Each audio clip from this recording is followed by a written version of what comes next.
Ngayon gabi ay gusto kong tingnan natin sa 2 Corinthians 9 verse 12. 2 Corinthians 9 verse 12 at hahatiin natin sa dalawa na bahagi ito. At may mga subpoints tayo sa bawat dalawa. Ibig sabihin, para maintindihan natin kung paano ba, ako ba talaga lumalago sa ministry? Kasi marahil, nandyan ka. Kayo lalo na kayong mga estudyante sa academy, pacheck lang kayo ng pacheck ng attendance, no? Tapos nakikita niyo din, lumalago ba ako sa ministry? Kaya mga magulang ng inyong mga anak ay nasa academy, kayo rin ba ay lumalago? Kung hindi kayo nalago, mayroong problema, kailangan purgahin. Amen? So, tingnan natin, 2 Corinthians 9 verse 12. Ano sabi ng salita ng Diyos? For the administration of this service not only supplieth the want of the saints, but is abundant also by many thanksgivings unto God. So yung ministry is really a service that supplies the want of the saints as well as abundant thanksgiving to God.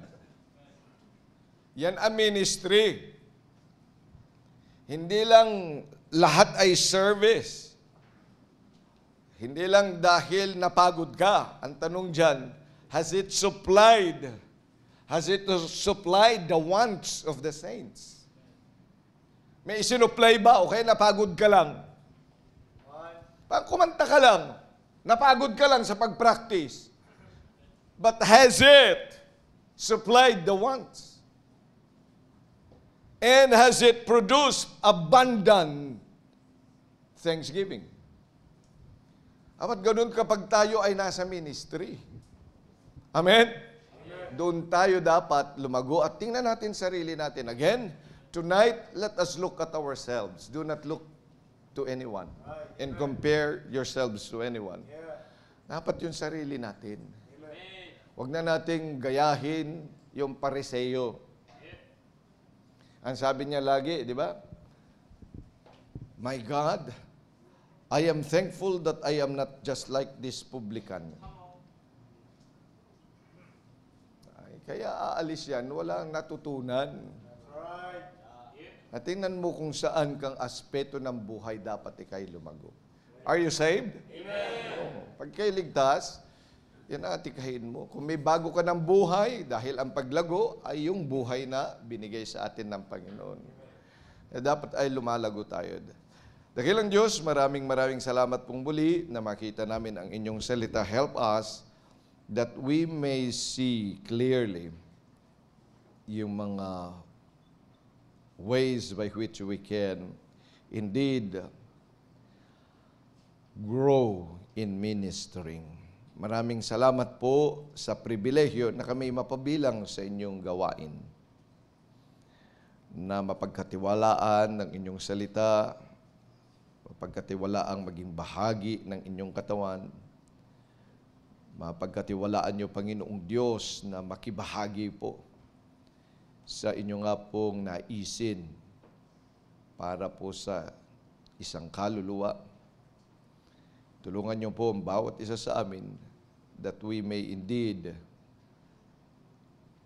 do the things and accomplish the things you want us to accomplish. Forgive us from all our misgivings. Holy Spirit of God, work in us. In Jesus' name, amen. Okay, please take your seats. As I've said, so, kailangan natin maintindihan that ministry is service, yes. Again, di ba? Kaya nga ang pinag-usapan natin nung una ay, it's a service, it's a work, it's not play. Pag ikay nasa gawain ng Diyos, hindi ka naglalaro. Walang laro. Amen? Hindi yan laro. Seryosohin kasi gawain yan. Kaya sinasabi natin, Nasaan ka ngayon? Nasa gawain ng Diyos. I go to church, which means you go to work. Amen. May trabaho. Meron ba nagtatrabaho na wala sa loob? May nagtatrabaho na gustong maglaro lang, mamasyal lang? Hindi. It is a work in itself. And that work ay hindi lang isang araw. Because you see, the objective is to perfect the saints and to give glory to God, ay di dapat talaga yan, hindi lang isang taon. It is a lifetime of work. Kaya kung ikay paisip-isip na paandap-andap lang pa, ano ba tawag niyan? Pasaw-saw-saw-saw ka lang sa gawain, ay hindi mo naiintindihan ang gawain ng Diyos. Sa mga bago nating mananampalataya, nasa gawain ka na ng Diyos. Huwag kang makisaw-saw lang. Pinamala, pastor, hindi ko kasi alam ang aking gagawin eh. Ay di maupo ka at makinig at hayaan mo ang Diyos ang mangusap sa'yo. Yan ang pinakamagandang gawin mo. Huwag ka namang atribida. Masakit ba yung salitang atribida? Kasi meron ganyan, yung mga smart aleck. Dahil may alam sa labas, pagbatik dito, akala niya, yun din ay tama. Bago ka pa lang nga. Ibig sabihin, pumapasok ka sa isang gawain na wala ka pang kamuwang-muwang.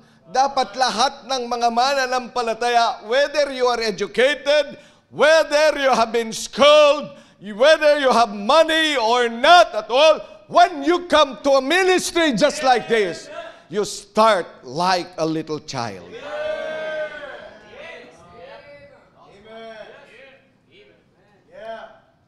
Pati nga, sabi ko sa kanila, pastor, paano yan? Di back to zero ako. Umalis ka eh. Di back to zero talaga.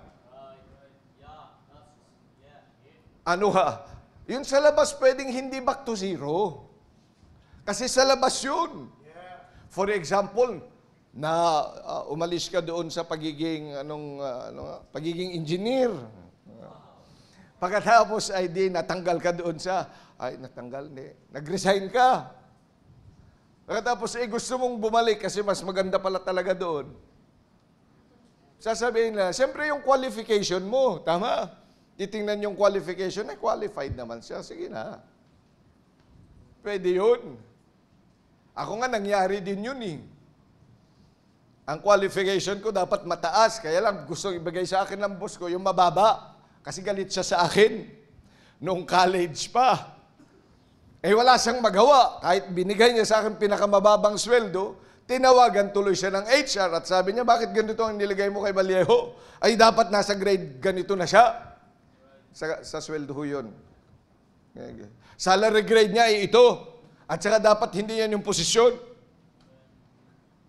Sila ang ako naman, walang magawa yung boss. Dinig na dinig ko yung usapan nila eh. Kasi yung telepono, nandun lang, ilan lang kami dito. Pero hindi ko naman sinabi sa boss ko na. Kasi sa akin, okay lang sa akin yun. I start kasi galing ako sa ibang institusyon. Pumapasok ako sa panibago. Pero sila nagtaas. Pwede gawin yun. Pero pag nasa gawain ka ng Diyos, iba ito. Amen? Amen? You learn. Sit down. Learn. Kahit paano yung gusto mo, just learn. Kaya sinasabi natin, God promotes. Amen. Pero, negatibo po kayo sa akin. Anong negatibo sa akin? Hindi sa negatibo ako sa iyo, kundi the Lord will put upon the pastor's heart yung mga bagay na kailangan kasi gusto niya makita because he is the overseer of it. Amen? If you are willing and humble enough, nakaranas din ako niyan, mga kapatid. That's why I'm telling you. Siyempre, meron akong mga idea pagpasok ko. Yun ang hindi ko nga maintindihan noon ng sinasabi na maraming babasagin dyan kay Arnold. Sabi ni Pastor Ed, narinig ko yun sa manang loob ko. Pero totoo naman yun eh. Kailangan maraming basagin, lalo na kapag, siyempre, di ba? Pinanganak tayong mayabang eh. Tama? Oh, yung ayaw tayong magpaturo. Gusto natin turuan natin sila. Ano talaga yun? Ay, hindi po pwede. Kailangan talagang, you've got to learn through and go through the process. Kasi, kailangan talagang iba yung gawain ng Panginoon.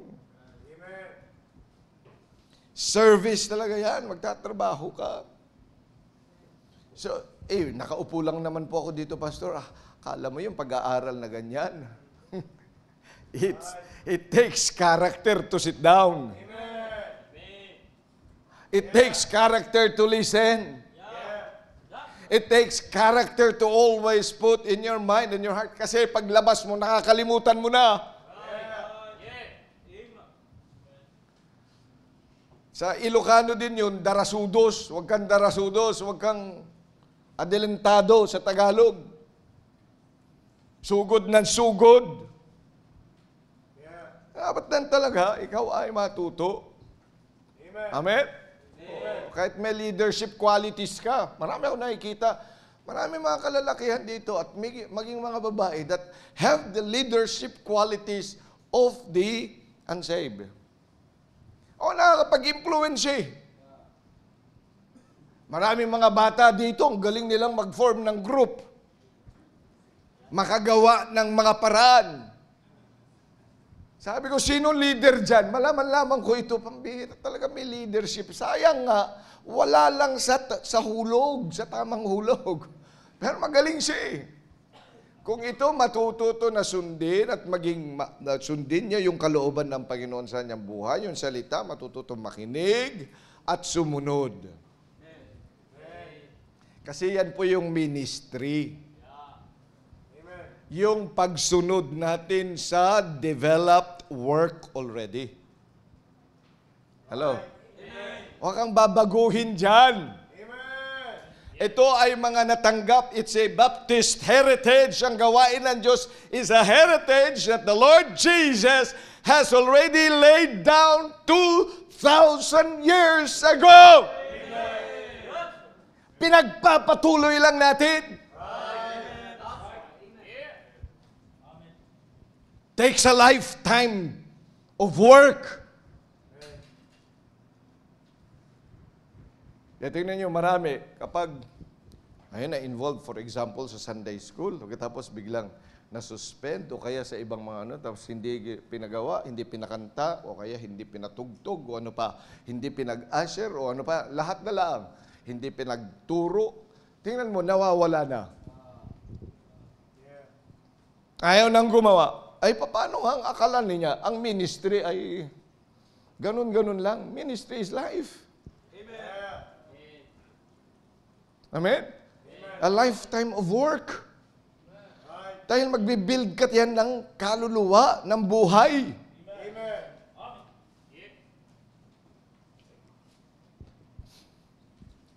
Bino mo yun, pagninignan ko nga yung kasal kahapon eh. Sabi ko, ang tanda na pala ng mga magulang nito. Nakita ko yung mga kakasalin na silang lahat eh. Nanggaling lahat dito, napunasan lahat ng puwet niya ng mga Sunday school teacher din eh. Na matagal na. Sabi ko, nababagbag yung loob. Sabi ko, kung ako ay nawala sa gawain, hindi ko na masasaksihan yung mga ganito. Nakita ka ng medyo mag-form na ng mga pamilya, tapos dito yung yung ang kulit-kulit sa nursery, mga parang ginawa kundi maglaro, tinuturuan mo na nga, ay hindi man nakikinig. Akala nyo, hindi ako nag-nursery attendant? Nag-nursery attendant din po ako. Nasukahan pa nga ako noon dahil mayroon kaming bata na pumupunta doon, tapos ay kailangan hawakan mong ganyan. Tapos, ang kinain pa niya ay noodles. Yun nga noodles. Pagkatapos, saka iiyak. Bigla na lang siyang magbublow. Kakanta pa ako.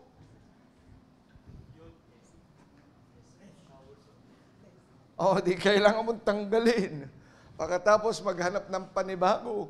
Pagkatapos mamaya ay kakanta na ang choir. Kailangan umalis ka doon. Hindi ka na makapagsuklay. Bas kakanta. Pagkatapos bababa ka na naman doon sa nursery. Pagkatapos sa toddlers. Lalo na sa toddlers. Buti pa yung nursery. Ano yun Yung nursery noon ay ba tawag niyan? May aircon. Pagdating mo sa toddlers, ay hindi na. Pagkatapos ay maghahabol ka pa. Marami mga nag-Sunday school teacher, hindi naranasan yun. Pero ako'y nagpapasalamat, pinaranas sa akin yun. Toddlers, maghahabol ka, magpa-practice ka ng kung anong mga ituturo mo. Pagkatapos doon sa 3 and 4, na kung hindi ka talaga magiging maayos makipag-usap sa kanila at makipaglaro sa kanila, wala na, hindi ka papansinin. Pagkatapos 5 and 6, pagkatapos ay doon sa grade 1, grade 2, hanggang sa nag-high school, college na pinagturo na rin ako. Hanggang doon sa single working. Tanda ko ang single working namin noon, iisa estudyante ko. Nasa langit na siya ngayon. Si Brother Lito Babila. Siya lang. Wala na akong estudyante. Kaya sabi, Panginoon, ano ba ito? Ay, kahiya-hiya ito. Kaya pray ako. After that, naging 8 na. Sabi ng Panginoon, di ba? Tinawag ka dun di dapat lumago. Ang single working pala ay hindi naman forever magiging single working, di ba? Mag-aasawa din pala, di pupunta sa adult. Sa totoo nga lang, yung college din noon, nag-iisa lang yung aking estudyante. Nung nag-college ako, pero sabi ko sa pastor, kukunti naman tayo, hinahati pa. Nilagyan ako sa college, man. Mag-iisa rin yung estudyante ko. Pero after some time, dumami na. Nag-5, nag-10. Kasi nga trabaho yun Hindi talaga laro. Kaya much prayer. It is that which supplies the want. Ano ba yung want? That which is lacking. That which is deficient.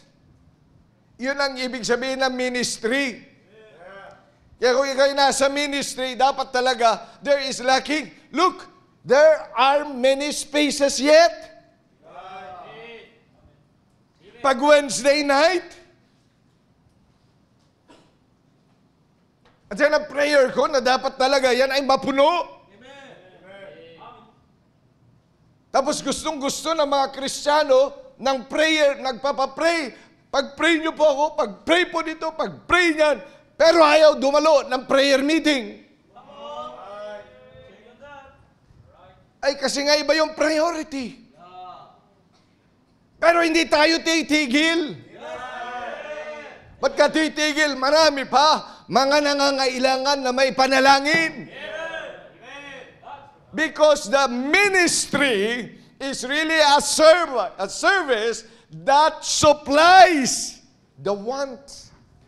Whatever is wanting. Kung ano man yung mga pangangailangan at yung kulang, yung deficiency, yun ang ibig sabihin ng want dyan. Kailangan mag-supply. So the ministry where you belong to must supply the need. The wanting. Kaya kung ikaw'y nasa ministry, dapat ikaw ay kabilang doon sa nagsusupply, doon sa bagay that is wanting. Hindi kayong nagde-demand, ikaw yung nagsusupply. Are you saved? The work of the Lord, the ministry is in want first of preachers and missionaries. Hello?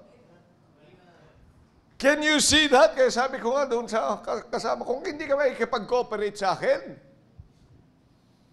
ay hindi natin mapufulfill yung bagay na yan. In fact, sa totoo, it's really my desire na bawat nagre-request, yun nga sa Pampanga, wala ko pang magawa. May isang kapatid tayo doon, pinakilala ko na sa isang simbahan, pero hindi niya talaga, ilang beses na niya nag-try. So, kailangan natin ng gawain doon, yung katulad natin. Sabi niya, hindi ho natin sila katulad. Pero kailangan natin ng mga workers na pag yan nilagay mo, hindi magluloko. Hindi ibang gagawin. Someone who would supply the wants of the saints. Not someone who deprives it and takes advantage of those wants. Yan ang kailangan natin. Ngayon nga, nagtatsaga yung ating mga kasama diyan sa Usami sa telebisyon. Ang kailangan natin, talaga ng mga manggagawa ng Panginoon. Do you feel the need? Are you growing and asking the Lord, Lord, we need more? And there is so much wants or needs. Ang dami pang mga kaluluwa na kailangan maalagaan, na kailangan makakilala sa Panginoon, na madala sa Kanyang paanan, madala sa simbahan, para makarinig sila ng salita ng Diyos. But do you feel the need? Do you see it? And that you are supposed to supply? Kaya kung sinasabi mo, ikaw ay kasama sa ministry, may sinusupply ka ba? Sinusupplyan mo ba ang pew na ito ng tao? Sinusupplyan mo ba yan? Kaya mo, naka-aircon, sabi ko, kung kukunti tayo, patay ng aircon. Pag Sabado naman, pwede naman patayin yun.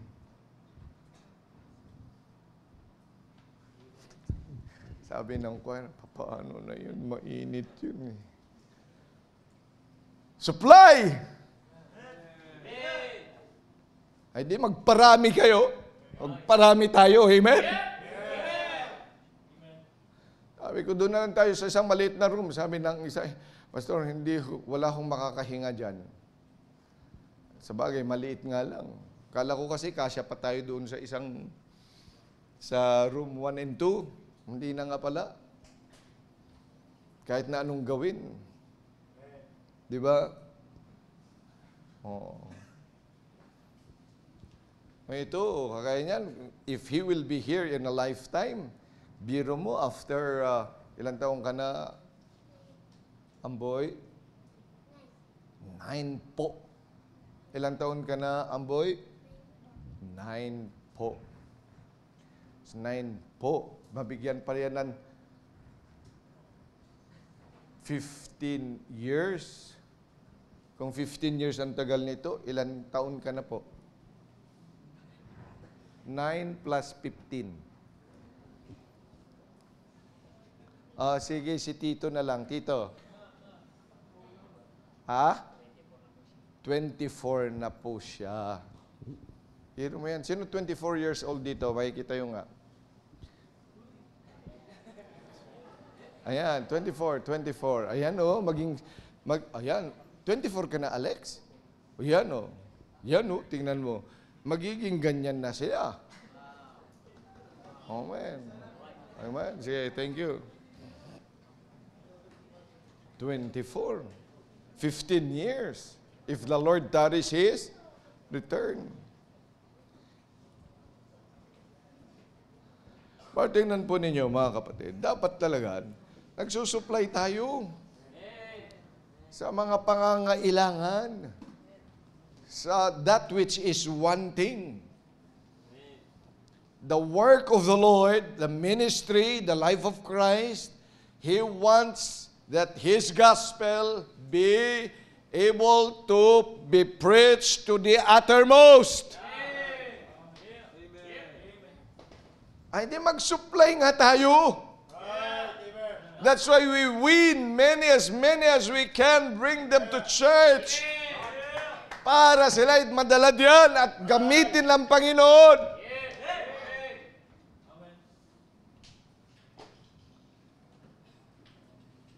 There must be a need to be supplied. So supplier tayo. Hindi ka consumer. You are supposed to be a supplier. You do not consume them. So hindi mo sila, sa Tagalog, hindi mo sila kinukonsumi.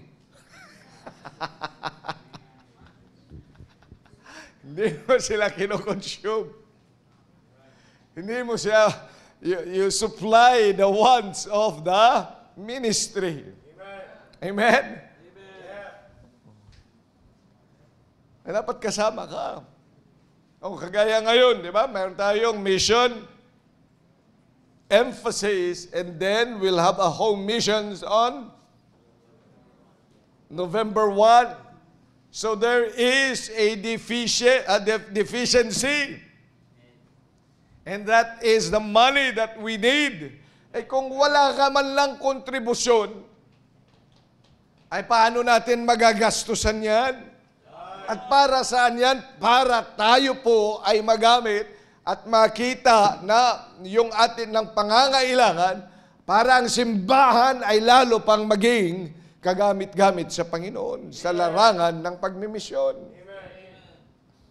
So, you see, we give the money because we value this event. Isa sa pinakamagandang, well-attended talaga na pagtitipon ng simbahan ay ang ating home missions. And every Sunday when we have a missions Sunday or mission month, ay dapat well-attended. Kaya mag-supply tayo. It is a need for Christians to listen. Kaya yung mga hindi nagsusundo ng bisita, you are not supplying. Get up early. Take someone. Get them to church. Supply the need.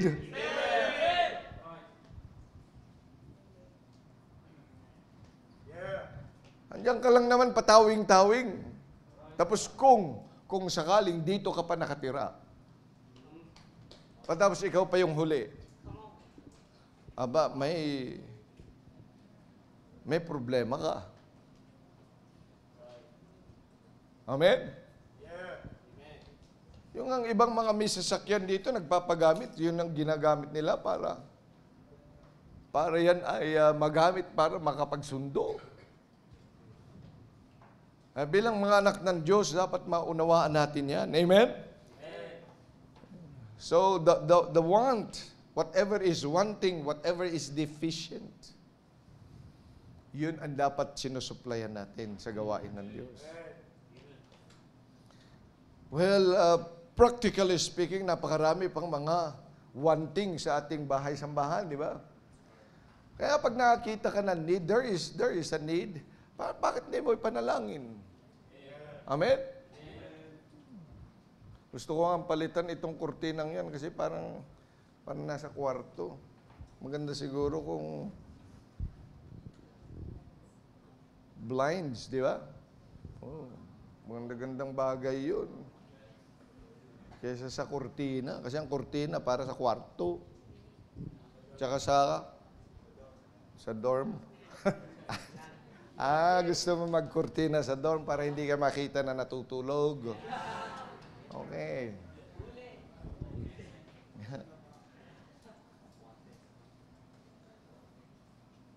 maganda nga mapalitan yan, di ba? Mga maliit. At yung pangailangan natin dyan sa,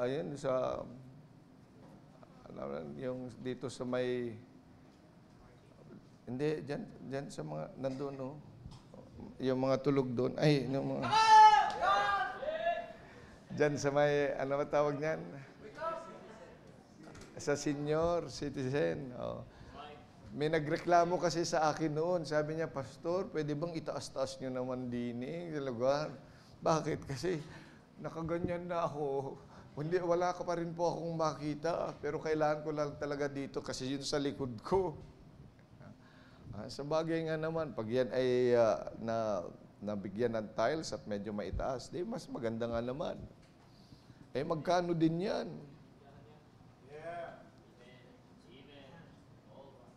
Magkano ba yung ano? Kasi para makita nila yung there is a want that must be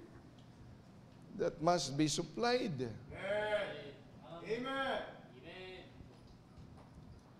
See, bilang mga anak ng Diyos, we ought to supply the wants. The second thing,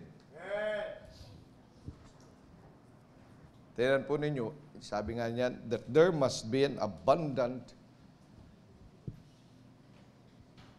thanksgiving.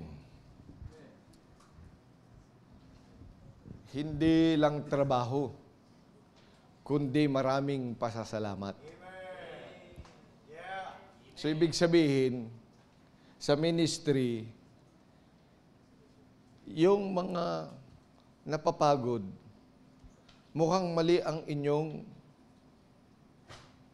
yung hirap na ako. Ang dami ko nang isinuko. Ang dami kong ginagawa. Nakakasakal na. Kaya ka maigi sa akin, mukhang wala ka sa ministry. Mukhang nasa showbiz ka, kapatid. Nasa showbiz ka lang.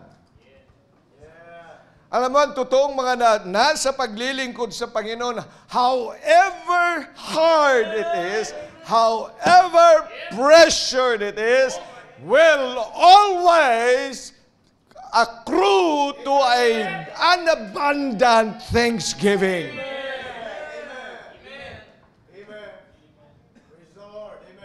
Ano kung bakit? Kasi hindi ka marunong na magbigay ng thanksgiving.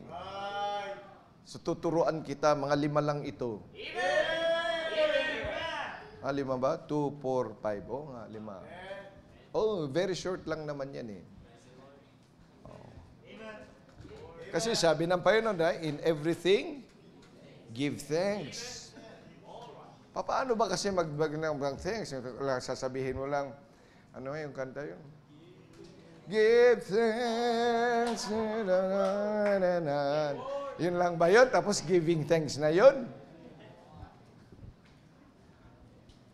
Ano ang totoong giving thanks? Ito yun.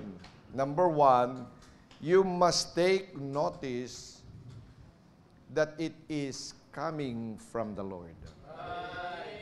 Alam mo, maging conscious ka na yung mga bagay na isinusupply mo is not actually from you. But it is coming from the Almighty God. That you have nothing, you have no part in it.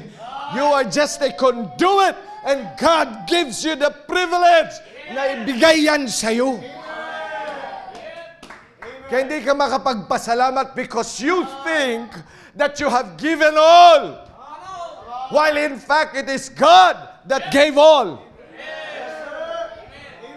You think that you have done all your best, but on the contrary, it is God that did all the work. Because ministry is just obeying the Lord. And that really defines success is your obedience to the very word of God. Sinunod mo lang yung sinabi ng Diyos. Yan ang talagang ministry. Whatever the result is, basta yun ang pagsunod mo. Marami kasing tumitingin lagi doon sa resulta. Kaya pag hindi nila nagustuhan yung resulta, ayaw na nila.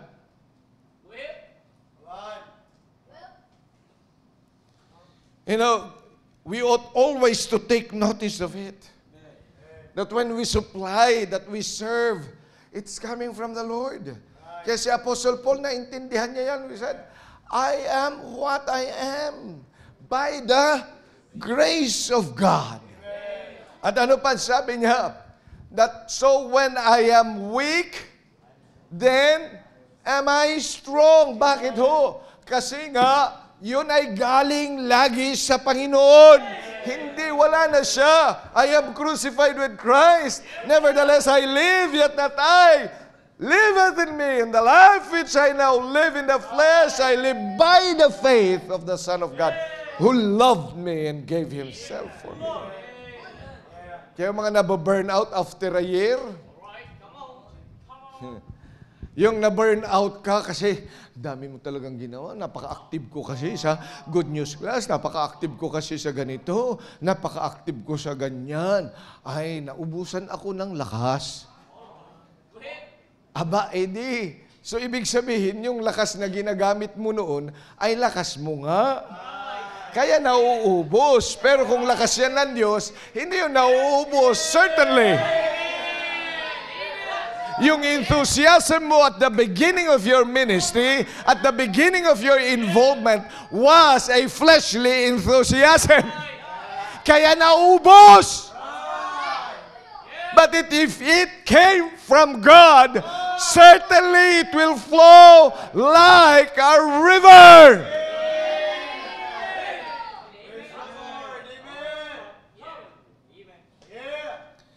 See, you know, we fail to give Him thanks because we also fail to notice that it came from God.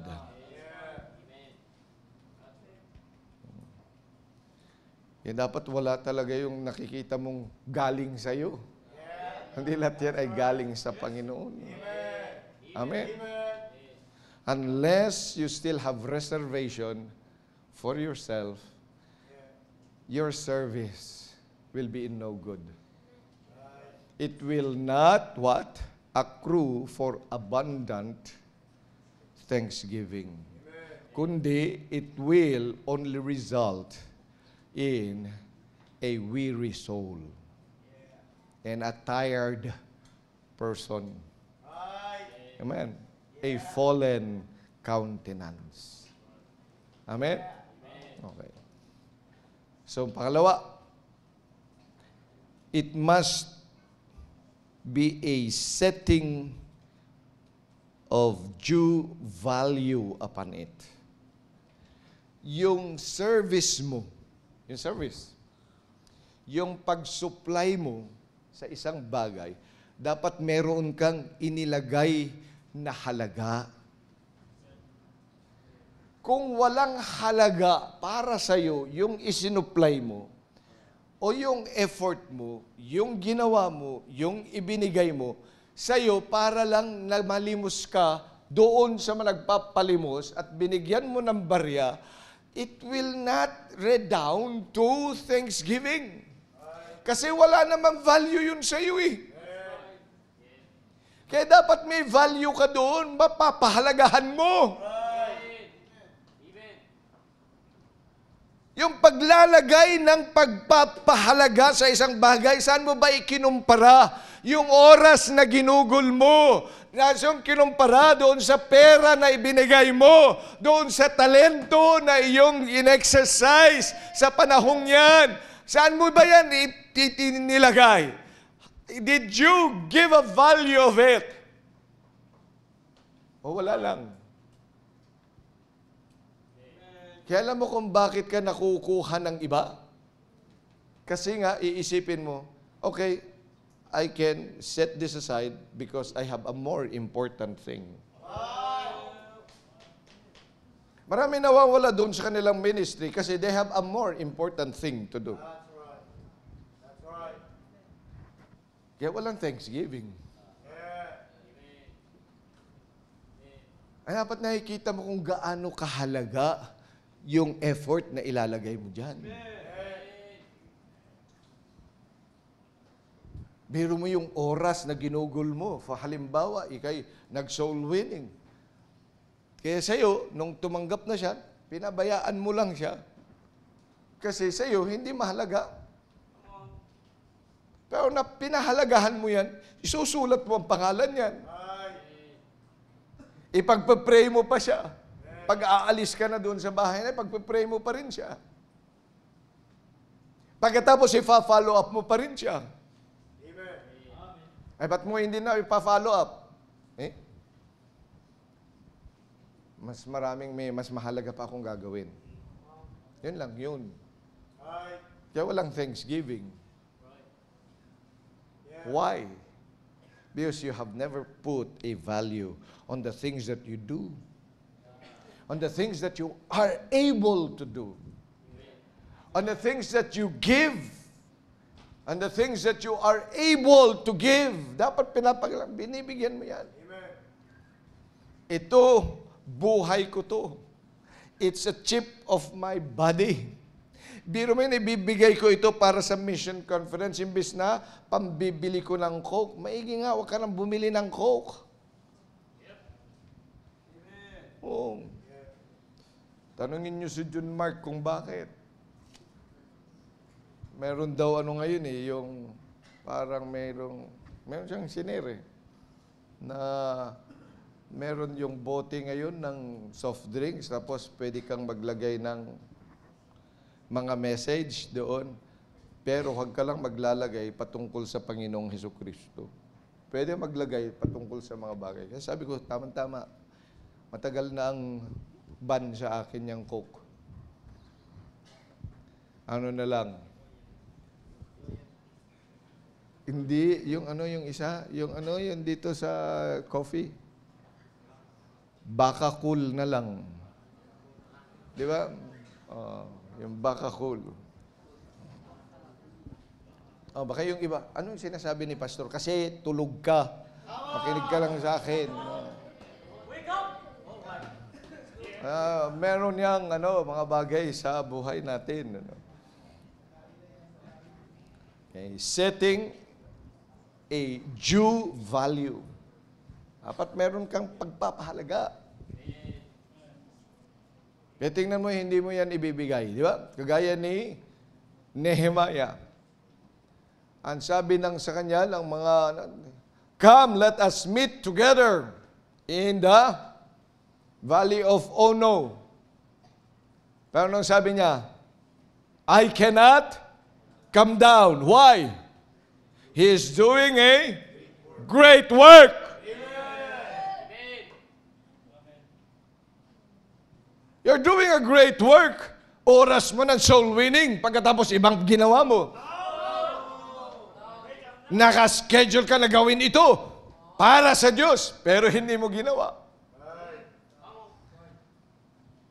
It will never accrue to abundant thanksgiving. And then third,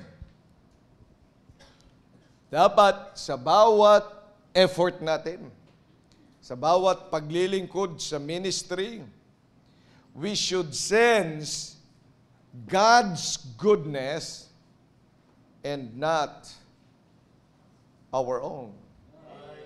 God's goodness and our own unworthiness.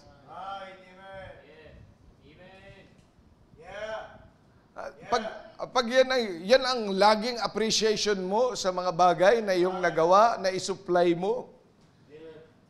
It's the goodness of the Lord. And I am unworthy to be used. Hindi ba ito yung pangyayari saan doon sa buhay ni Isaiah? That when King Uzziah died, he saw the Lord. And when he saw the Lord, he saw the goodness and the highness of the Lord, and then he saw himself as an undone sinner.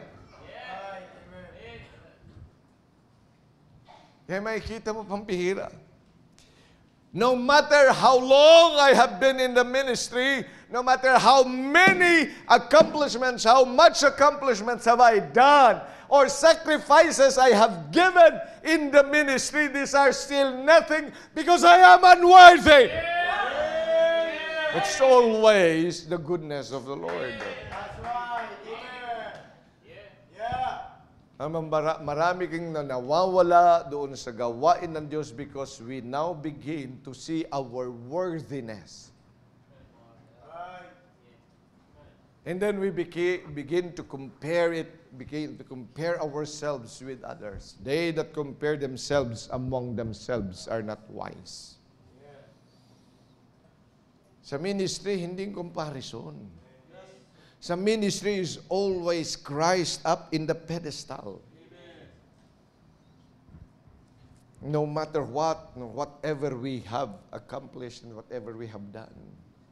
How many people may be, awed by the things that we do and say na nagagawa. Dapat lagi natin makikita, I am unworthy of all these things. It's always the goodness of God. Right. Amen. Kaya ka makakapagpasalamat. Yeah. Kaya kapag merong nagsaludo sa'yo at sinabi sa'yo, galing mo talaga doon.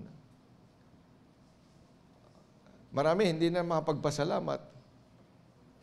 Ay, hindi pa ako nakapag-practice nun eh. Ano yun? Ano lang yan? May mali nga ako eh.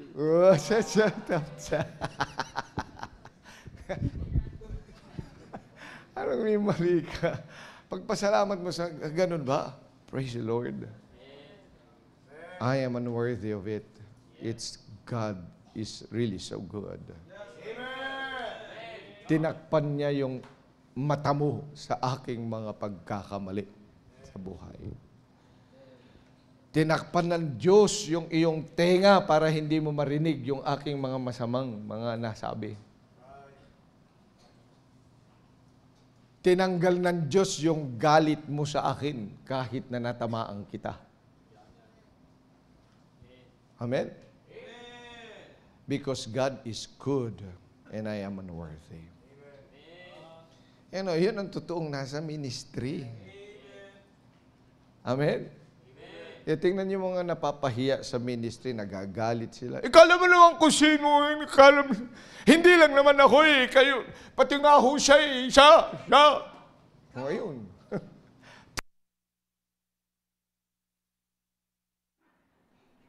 Kayo talaga dyan eh. Hello? Sabi ko na nga sa inyo eh. Nalobat na. Kayo talaga, nilolobat niyo ako.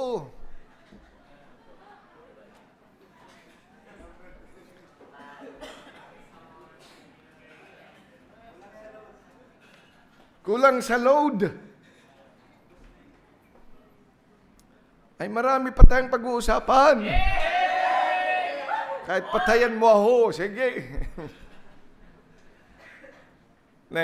Pero kung nasa ministry, pag lumalago ka talaga sa ministry, mas lalo mong nakikita ang iyong unworthiness. Yan ang totoo. Yan ang totoong lumalago. Kaya hindi siya nagre-retrogress. Kaya hindi siya nagmamataas.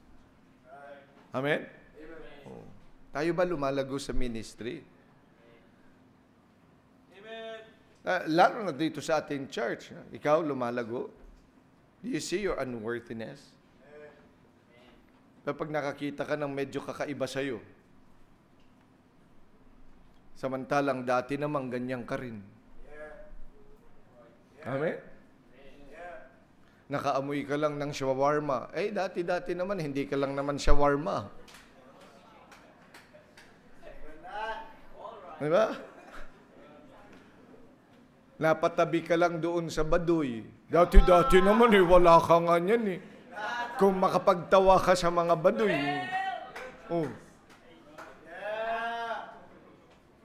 Inayos ka lang ng konti ng Panginoon. Akala mo, ano ka na? Katawan pa lang yan. Parang gumaling ka lang, nalaman mo lang na ang onion ay Ang onion pala ay grupo.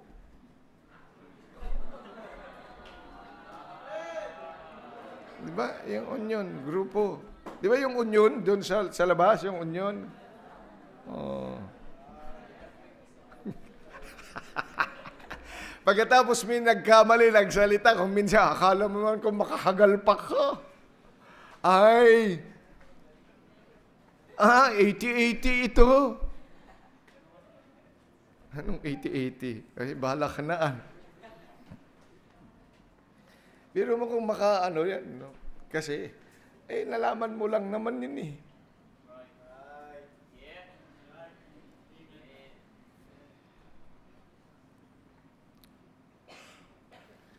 Tatandaan ko yan eh. Sabi ng aming teacher eh. And after 2 weeks, the cow will recuperate. Aba, hindi ko naman alam yung recuperate na yan. Dinagtas ako ng kamay. Sir, what does recuperate mean? Sabi niya, recuperate means to recover. Pagkatapos, yung stupid, sabi sa akin. Di, tawanan ng buong klase. Diba? So, totoo lang, siyempre taga-bundok, hindi ko naman alam yung recuperate, pero alam ko recovery. Pero nakakatawa nga naman yun sa kanila kasi marami silang alam eh. Pero inaral ko, nag-aral din ako ng mga salitang di nila alam. Boss ni-report ko. Tapos nagtanong sila, excuse me, what is that? Ay, hindi, yan lang, hindi mo alam? Pero huwag niyong gagawin yun. Siyempre, bigyan mo lang siya ng time. Ganun din kasi tayo di ba?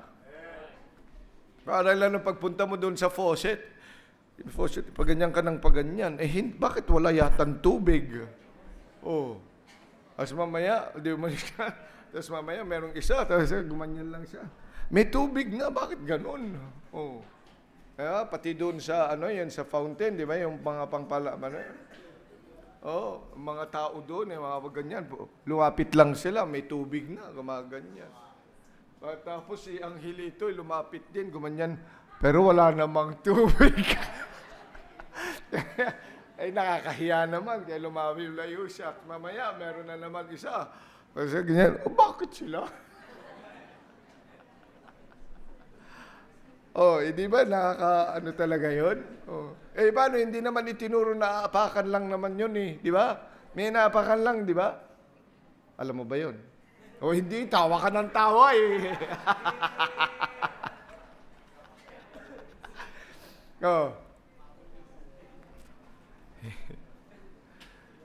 See, we ought to sense always that it is God's goodness why we can do such. And we are unworthy. Number 4, we ought to keep singing praises for Him. Yan na yun. Give thanks.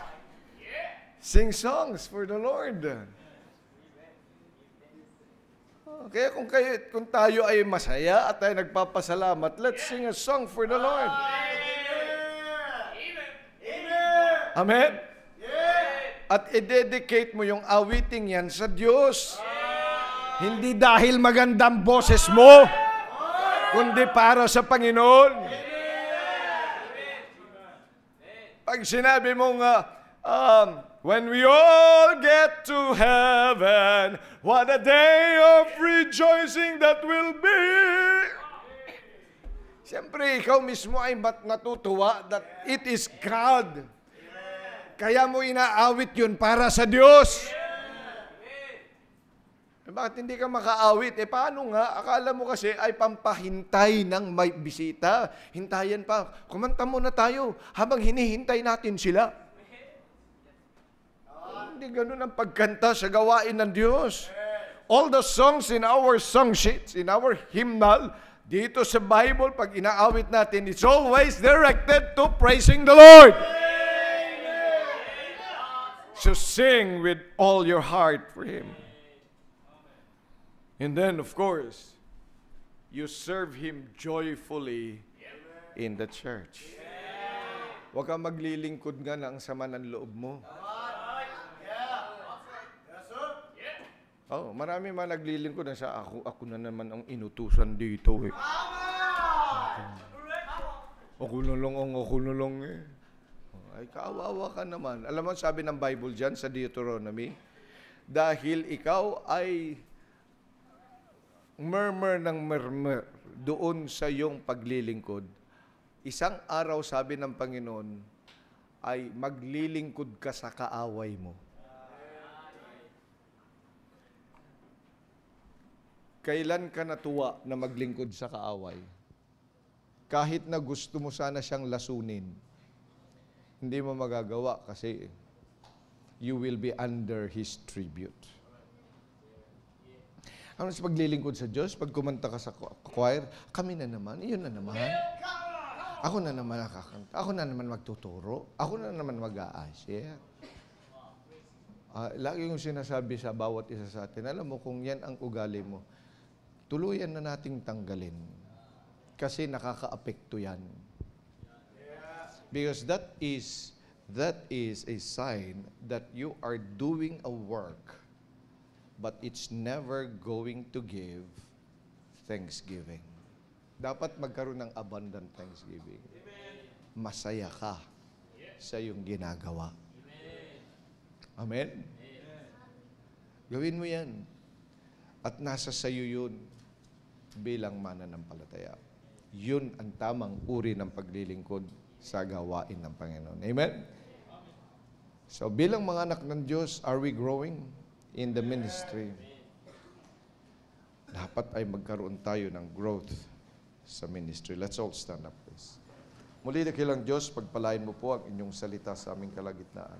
Maraming salamat po sa time na ibinigay niyo po sa amin. I-bless mo po na nawa ang bawat isa sa amin ay may natutunan at handang gawin ang inyong apong naisin so that when we serve, we would supply the need and the wanting, and that would produce countless thanksgiving. Palain mo po ang invitation sa pangalan ng Panginoong Jesus. Amen. Habang tinutugtog ang awiting panyaya, I know if you are a Christian and you are serving the Lord, and you know that you have not grown, ba't hindi ka lumapit sa Panginoon, may pag-usap sa Kanya. Lord, help me serve you. Let me do it both in humility as well as with a heart to follow you.